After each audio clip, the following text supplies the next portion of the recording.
Hello दोस्तों, कैसे हैं आप सब। उम्मीद है आप सब जहां भी होंगे ठीक होंगे। अगर आप ये स्टोरी पहली बार सुन रहे हैं तो इसे पूरा समझने के लिए आपको इसका पिछला एपिसोड जरूर देखना चाहिए। सुमित्रा जी की बात सुनकर कनिका ने जैसे ही आईने की तरफ देखी तो उसे शर्म आ गई। उसने अपनी नजरें उधर उधर घुमाना शुरू कर देती है। कनिका को इस तरह परेशान होता हुआ देखकर सुमित्रा जी मुस्कुराते हुए बोली, अरे कनिका बेटा, इतना ऑकवर्ड फील करने की ज़रूरत नहीं है, हमारे साथ भी काफ़ी बार होता था। कनिका सुमित्रा जी की इतनी डीप बातें सुनकर मुस्कुरा दी। ये सब छोड़ो, ये बताओ कि अरमान कहाँ हैं। सुमित्रा जी ने कनिका को देखते हुए बोली। सुमित्रा जी की बात सुनकर कनिका बोली, तैयार होने गए हैं। सुमित्रा जी ने शॉकिंग रिएक्शन देते हुए बोली, क्या अभी तक वो तैयार नहीं हुआ। कनिका ने धीरे से अपना सिर ना में हिला देती है। कुछ देर में अरमान तैयार होकर बाहर आया तो सुमित्रा जी को देखकर बोला, हम कैसे लग रहे हैं माँ साहेब। सुमित्रा जी उनके पास आकर अरमान की भलाई लेते हुए बोली, आप हमेशा की तरह बहुत खूबसूरत लग रहे हैं, लेकिन इस बार आप हमारी बहू रानीसा से थोड़े कम खूबसूरत हैं। अरमान कनिका की तरफ देखते हुए बोला, अरे ये तो हमारी हुस्न परी जाएं बाहर जाएं जहान है। कनिका अरमान की तरफ देखकर मुस्कुरा देती है। सुमित्रा जी कनिका और अरमान को एक साथ खड़ा करते हुए उन दोनों के सिर से कुछ घुमाते हुए कहती हैं, तुम दोनों को किसी की नज़र ना लगे।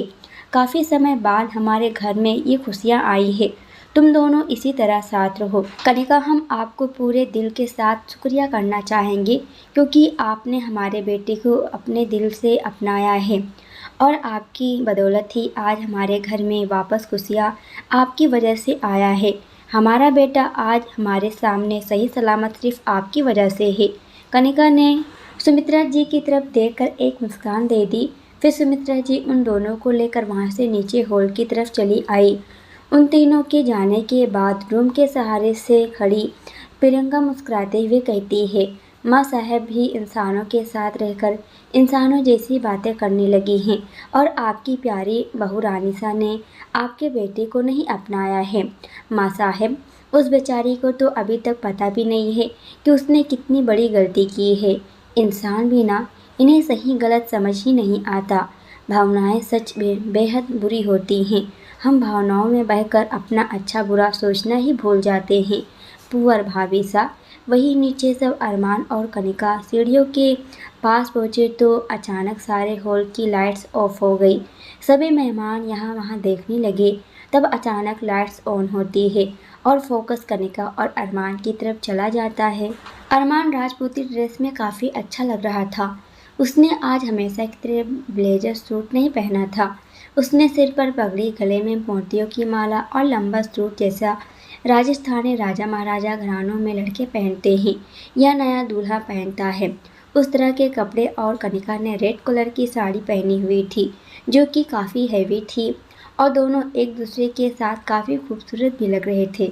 कनिका को देखकर हॉल में खड़े सभी लोगों ने एक ही बात कही, वाह, बहुत सुंदर। कनिका और अरमान की जोड़ी देखकर सभी की आंखें खुशी से भर गई और सभी लोग बस एकटक उन दोनों को देख रहे थे, उनकी तारीफ़ें कर रहे थे। जब वो दोनों मेहमानों के बीच में आ गए तो सभी जगह वापस लाइट जल जाती है। कनिका ने जब सभी मेहमानों की तरफ देखी तो वो हैरान रह गई क्योंकि वहाँ पर उसके कुछ दोस्त भी थे जो कि राजपूती ड्रेस में थे। सारे गांव वाले वहाँ पर मौजूद थे और शायद कुछ अरमान की फैमिली के जानकार लोग जो कि बाहर शहर से ही आए थे। कनिका को लगा था सिर्फ गांव वाले ही इस फंक्शन में आने वाले हैं, लेकिन इतने सब लोगों को देखकर कनिका हैरान थी। कनिका की बेस्ट फ्रेंड रश्मि भी वहां पर मौजूद थी। रश्मि को देखकर कनिका के चेहरे पर एक लंबी मुस्कान आ गई। तभी सभी दोस्त कनिका के पास आते हैं, पर उससे पहले ही गांव वाले और दूसरे मेहमान उन लोगों को बधाई देने के लिए वहां पहुंच जाते हैं। सभी कनिका अरमान की जोड़ी की बहुत तारीफ कर रहे थे। कनिका की नज़र अपने दोस्तों पर ही थी, हालांकि वो बाकी सभी पर भी ध्यान दे रही थी, लेकिन इतने समय से खुद को अकेला महसूस करने के बाद जब आज उसने अपने सभी दोस्तों को देखी तो वो बहुत खुश हो गई। उसने अपनी नज़रें उठाकर अरमान के चेहरे की तरफ देखी। अरमान सभी मेहमानों का शुक्रिया कर रहा था। अरमान को देखकर वो मंद मंद मुस्कुरा रही थी। अरमान कनिका के कान के पास आकर बोला, क्या तुम मुझे थैंक यू कहना चाहती हो वाइफी? कनिका अरमान की तरफ देखकर मुस्कुराते हुए बोली, क्या आप कोई जादूगर हैं जो हर बार मेरे मन की बात को समझ जाते हैं? कनिका की बात सुनकर अरमान के चेहरे पर मुस्कान आ गई। उसने कनिका के चेहरे की तरफ देखते हुए बोला, जादूगर तो नहीं हूँ, लेकिन भूत जरूर हूँ माय डियर वाइफी। कनिका अरमान की बात सुन उसे हैरानी से देखने लगती है। अरमान उसे देखकर मुस्कुरा रहा था। वो अरमान से कुछ कहती तभी उससे पहले कनिका के दोस्त उसके पास पहुंच जाते हैं। कनिका, अब हमसे भी बात कर ले, हम कितनी देर से तेरा वेट कर रहे हैं। पहले तो जल्दी नंबर नहीं आ रहा था और जब आया तो तू देख भी नहीं रही थी। बताओ, इतनी जल्दी कोई कैसे अपने दोस्त को भूल सकता है? कनिका की दोस्त रश्मि उसके पास आकर बोली। रश्मि की आवाज़ सुनकर कनिका ने अरमान से अपनी नज़रें हटाकर रश्मि की तरफ देखी और मुस्कुराते हुए उसके गले से लग गई। वो दोनों सहेलियां एक दूसरे के गले से इस तरह चिपक गई थी जैसे बाल में फेविकॉल से चिपक जाता है। तभी उनमें से एक लड़का, जो कि कनिका का ही दोस्त है, वो बोला, ये दो बिखरी हुई दोस्त मिल गई हैं। अब तो हमें कौन ही पूछने वाला। जीजू, अब तो आपको भी भूल जाएगी कि आपको भी कोई याद रखने वाला है। अब कनिका तो आपको भी नहीं देखेगी, क्योंकि ये दोनों सहेलियां अपनी इतनी बातें ही करती रहती हैं और ना मुँह दुखता है, और दूसरी बात, किसी को बोलने का मौका भी नहीं देती। और एक बार अगर ये दोनों बोलने बैठ जाएं तो फिर एक दूसरे से अलग होने का नाम नहीं लेती हैं। उस लड़के की बात सुनकर रश्मि कनिका से अलग होती है और अपनी कोहनी उस लड़की के पेट पर मारते हुए बोलती है, ओ बच्चे, तो चुप हो जा। तो ऐसे क्यों नहीं बोलता कि तेरी जलती है, तू हम दोनों से जलता है, इसलिए तू जीजू को भी भड़का रहा है। खैर जीजू, ऐसा कुछ नहीं है, ये सब बकवास करते हैं। आप इन सबको छोड़िए, मेरा नाम रश्मि है। वैसे तो आप मुझे जानते ही होंगे। एक बार मैं आप और कनिका आप लोगों की पार्टी में आ गई थी और उस वक्त रश्मि अपनी बात कंप्लीट कर पाती उससे पहले ही कनिका ने अपनी उंगली को अपने मुंह से दबा देती है और उसे चुप कराते हुए बोलती है, अरे बस करो, तुम लोग कितना बोलती हो।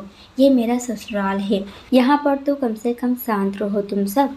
कनिका को याद आता है कि वही पार्टी अरमान और उसे करीब लाई थी और इस वक्त वो उस पार्टी की बातों को याद नहीं करना चाहती थी।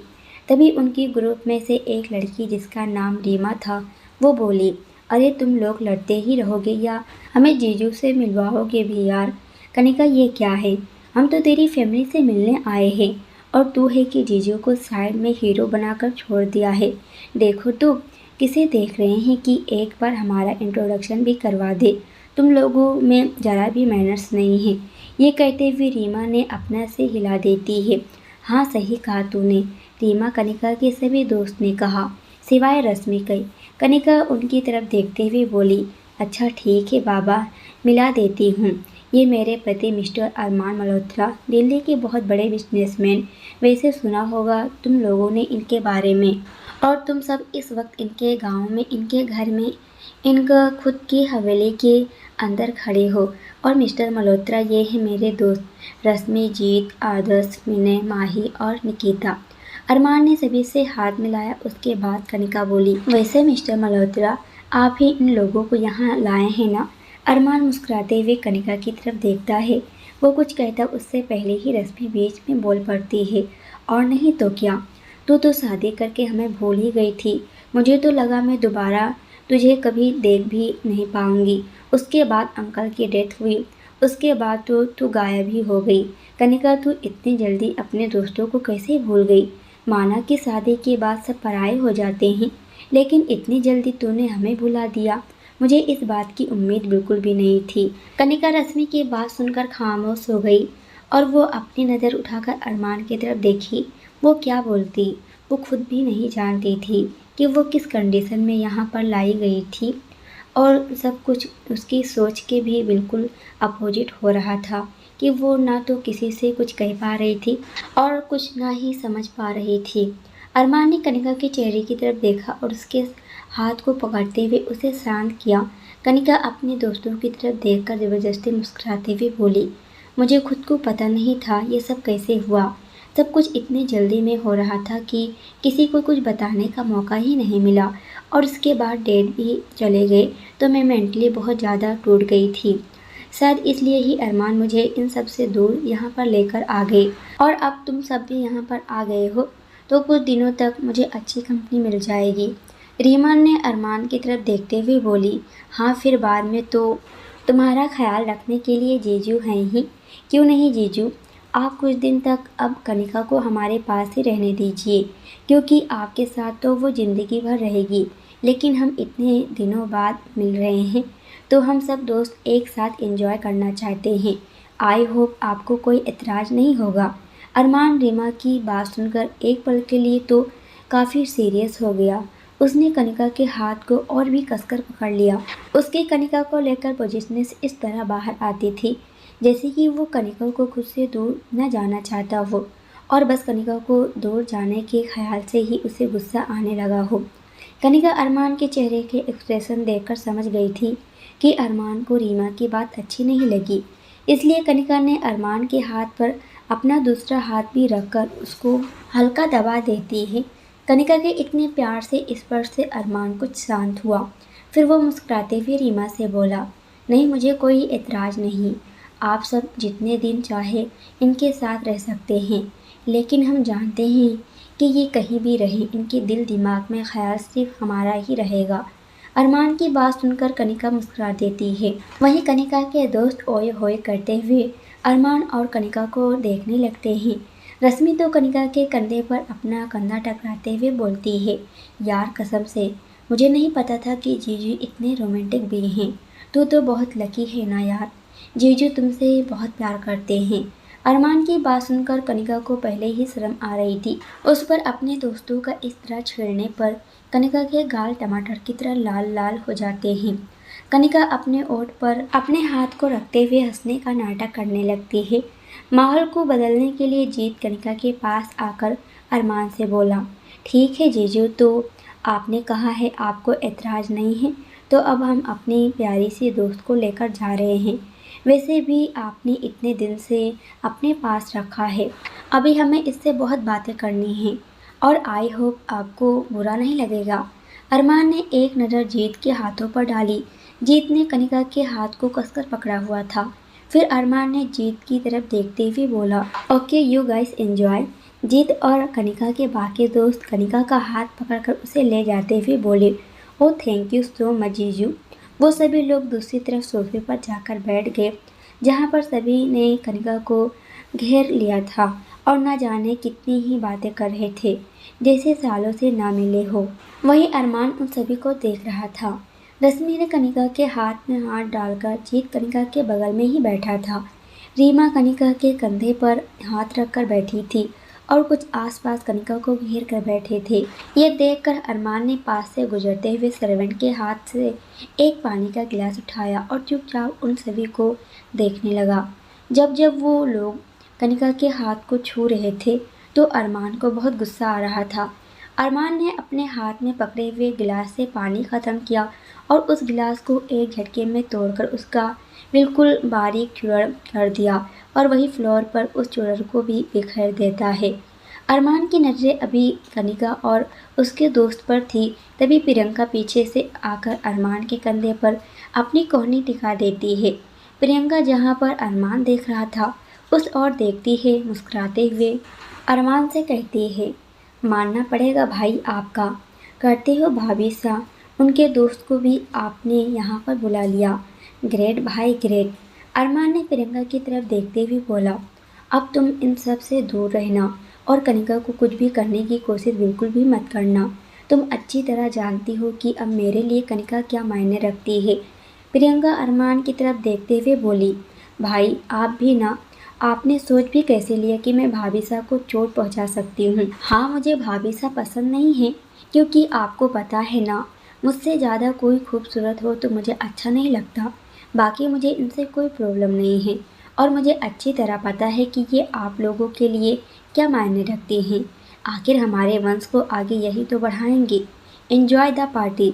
अरमान ने प्रियंका को देखते हुए बोला और वहाँ से दूसरी तरफ चला गया, जहाँ सुमित्रा जी और बाकी सभी घर वाले खड़े थे।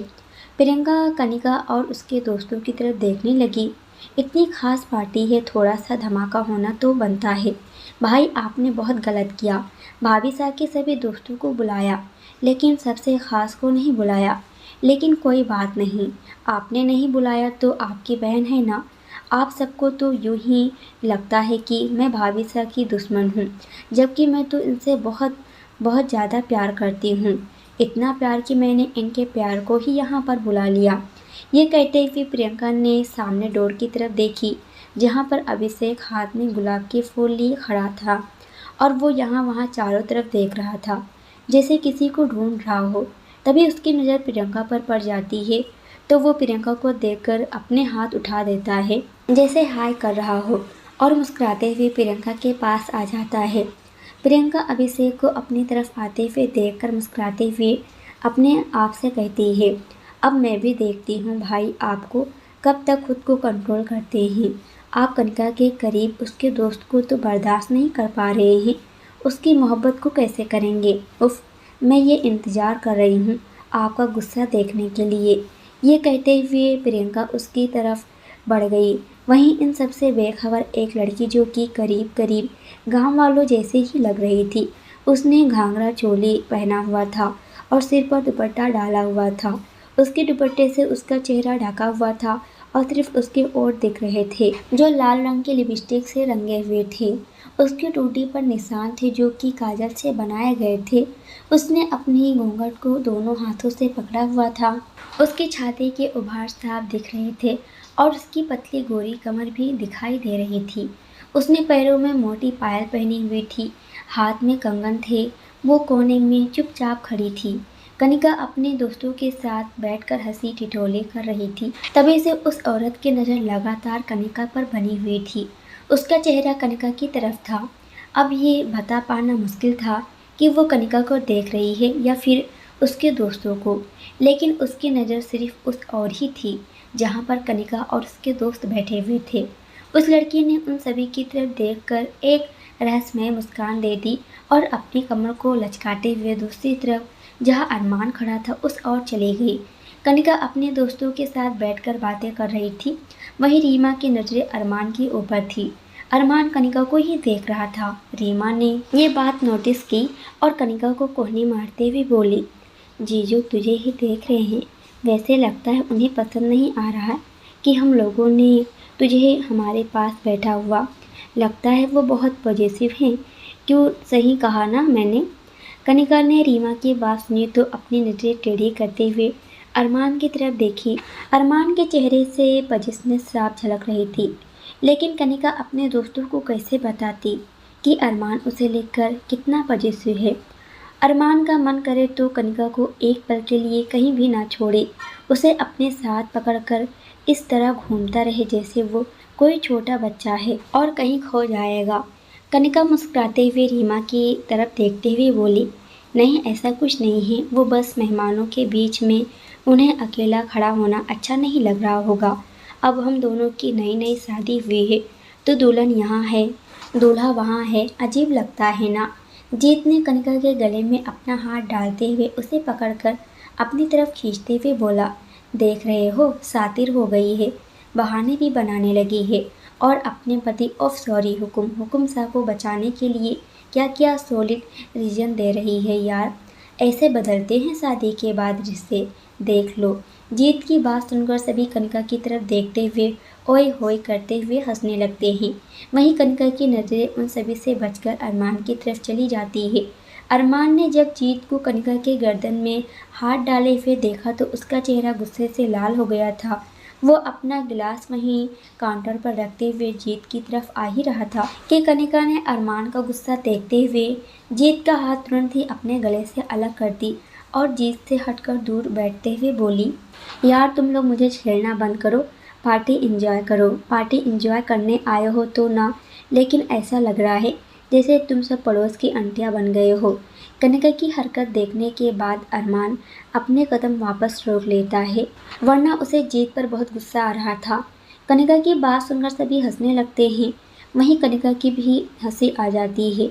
माही कनिका की तरफ देखते हुए बोली, वैसे यार जीजू काफ़ी हैंडसम हैं और काफ़ी वेल सेटल फैमिली से भी हैं। दिल्ली में काफ़ी नाम भी है, तो फिर उन्होंने तुझे कैसे पसंद कर लिया? ये कहते हुए माही हंसने लगी। वहीं माही की बात सुनकर बाकी सभी को भी हंसी आ जाती है।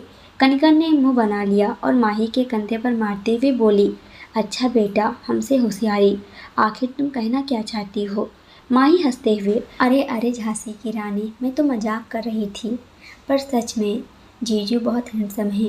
मुझे समझ नहीं आ रहा तेरी जैसे पागल को कैसे पसंद कर लिया, जो कि 20 रुपये के लिए लड़ाई झगड़ा करती थी और न कभी ढंग से तैयार होकर रहती थी और न ही कभी किसी चीज़ में तुझे दिलचस्पी था। और अभिषेक से ब्रेकअप के बाद अचानक ये सब। ये कहते कहते माही अचानक रुक गई। उसने कनिका के चेहरे की तरफ देखी। कनिका खामोश थी। कनिका को देखकर वो बोली, सॉरी, मेरा मतलब वो नहीं था।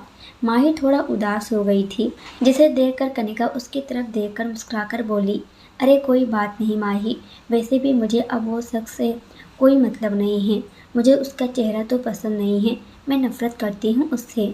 मैं तो बहुत खुश हूँ कि वो इंसान मेरी ज़िंदगी से चला गया, क्योंकि ऐसे रंग बदलने वाले लोग हमारी ज़िंदगी से जितना दूर रहें उतना ही अच्छा होता है। वैसे भी मैं उसे भूल चुकी हूँ।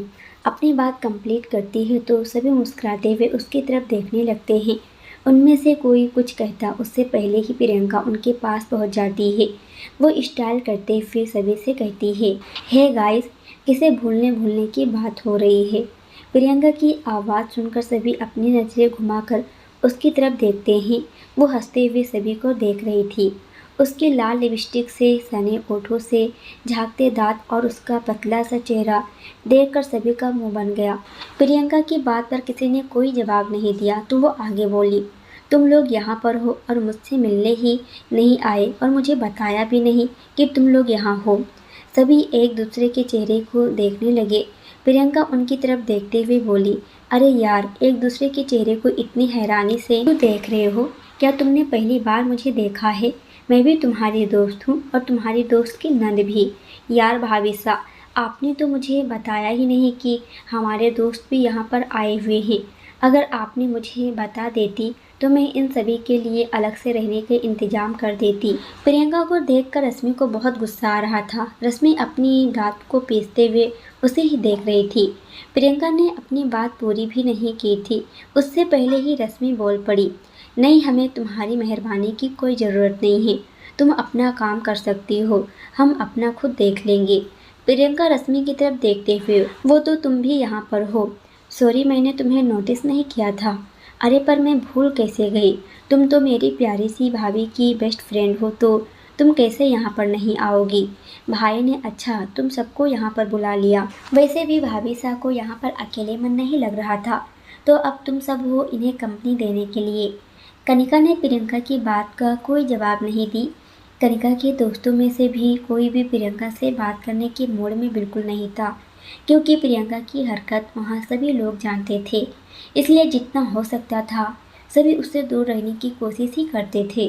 किसी ने कुछ नहीं कहा तो प्रियंका कनिका की तरफ देखते हुए बोली, वैसे भाभी सा, मैं भी किसी को आपसे मिलवाने के लिए लाई हूँ। आपके साथ काफ़ी खास वो हैं और ख़ास रहे भी हैं। ये कहते हुए प्रियंका ने किसी को अपने हाथ के इशारे से अपनी तरफ बुलाई तो अभिषेक भी वहाँ आ जाता है। अभिषेक की नज़रें कनिका के ऊपर थी। कनिका को देखकर अभिषेक ने कहा, हेलो एवरीवन, कैसे हो तुम लोग? कनिका, जो कि इतनी देर से अपनी नज़रें फेरे हुए बैठी थी, अभिषेक की आवाज़ सुनते ही उसने अपनी नज़रें उठाकर उसकी तरफ देखी। अभिषेक को देखकर उसका चेहरा हैरानी से भर गया और साथ ही उसने अपनी मुट्ठियाँ कसकर बंद कर ली। रश्मि जीत के पास आकर उसके कान में बोली, मैं कहती थी ना, ये लड़की एक नंबर की चुड़ैल है, किसी को चैन से नहीं जीने देती है। जब यहाँ हमारे पास आई थी तभी मैं समझ रही थी कुछ ना कुछ गड़बड़ जरूर करेगी, और देख लो, गड़बड़ की दुकान ही साथ में लेकर आ गई। हद होती है जलने की भी, ना जाने इसको जलन होती ज़्यादा क्यों है। जीत ने रश्मि की बात सुनकर अपना सिर हिलाते हुए बोला, डायन, डायन कमीनी कहीं की। कभी कभी तो मन करता है इसको पकड़कर इसे गोल गोल घुमा दूं, पर मैं इसे हाथ नहीं लगाना चाहता हूँ, क्योंकि मुझे पता है अगर मैंने इसे हाथ लगाया तो मेरे हाथ गंदे हो जाएंगे। यू नो वॉट, मुझे साफ सफाई बहुत पसंद है। अभिषेक कनिका को अपनी तरफ देखते हुए मुस्कुराते हुए कनिका से बोला, हाय कनिका, तुम्हें देखकर सच में मुझे बहुत खुशी हुई। तुम तो दिल्ली से गायब ही हो गई थी। मुझे लगा नहीं था मैं तुमसे दोबारा मिलूंगा, लेकिन रियली यार I miss you so much. ये कहते हुए अभिषेक कनिका के करीब आने लगता है। तभी बीच में किसी की मजबूत बांह आकर उसे रोक देती है। अभिषेक और बाकी सभी अपनी नज़रें उठाकर देखते हैं तो वहाँ पर अरमान खड़ा था और अरमान ने अपना हाथ अभिषेक के आगे कर दिया था ताकि वो कनिका के करीब ना जा पाए। रीमा माही के हाथ पर ताली मारते हुए बोली, आय हाय, आखिर हो ही गई हमारे हीरो की एंट्री। दोस्तों आज के लिए इतना ही। इसके आगे क्या होने वाला है ये हम देखने वाले हैं अगले वीडियो में। जब तक ये देखिए वीडियो पसंद आए तो वीडियो को लाइक और कमेंट ज़रूर कीजिएगा। और अगर आप हमारे चैनल पर नए हो तो चैनल को भी सब्सक्राइब कर हमें सपोर्ट ज़रूर कीजिएगा। पूरी वीडियो देखने के लिए आप सभी का बहुत बहुत धन्यवाद।